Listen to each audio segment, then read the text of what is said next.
അവന്റെ കൂട്ടുകാരെല്ലാം കൂടെ ചെലവിന് ടൂർ കൊടുക്കണമെന്ന്. എന്തോ കൊക്കമ്പിച്ചടി പറയാം.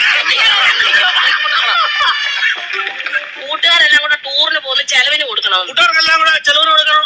ഞാൻ ഉണ്ടാക്കി വെച്ചൊക്കെ വേണം. അതല്ലെന്ന് കുഞ്ഞിന് എന്തെങ്കിലും കൈമണി കൊടുക്കാനാണ്. എവിടാ പോന്നെ? എവിടാ പോന്നെ? മൂന്നാറാ പോന്നെ. മൂന്നാർ എന്തോ കാണാൻ പോവാ അവൻ. ഇരിക്കാൻ പറ അവനോട്. മൂന്നാർ എന്തോ കാണാൻ പോവാടാ നീ. എന്നും ഞാൻ ഈ വീട്ടിൽ നിന്ന് രണ്ട് മരമൂത്ത കാണൂല്ലേ? നാട്ടിൽ പോയി അവിടെ പോയല്ലേ ആൾക്കാരൊക്കെ കാണട്ടോ. എന്നും ഇവൻ ഈ വീട്ടിൽ നിന്ന് ഈ തിരുമോന്ത കാണുന്നില്ലയോ? നാട്ടിലെങ്ങനെ പോയി നല്ലൊരു മോന്ത കാണും. അവൻ രണ്ട് മോന്തര കാര്യമാണല്ലോ പറഞ്ഞു. ഒരെണ്ണം ഞാനിപ്പൊ കട്ട് ചെയ്തു. ഇടയ്ക്ക് എന്നിട്ടേ അവൻ പറയുന്നത് എന്നോട്, ഞാൻ പറയുന്നത് അവനോടും പറഞ്ഞാൽ മതിയല്ലോ. തീർന്നല്ലോ, പഠിക്കണ്ടല്ലോ, പഠിക്കുക. പൈസ വല്ലതും കൊടുക്കുന്നത്. എത്ര രൂപ വേണം ചെയ്ത്? 2500 രൂപ. കുറച്ചുകൂടെ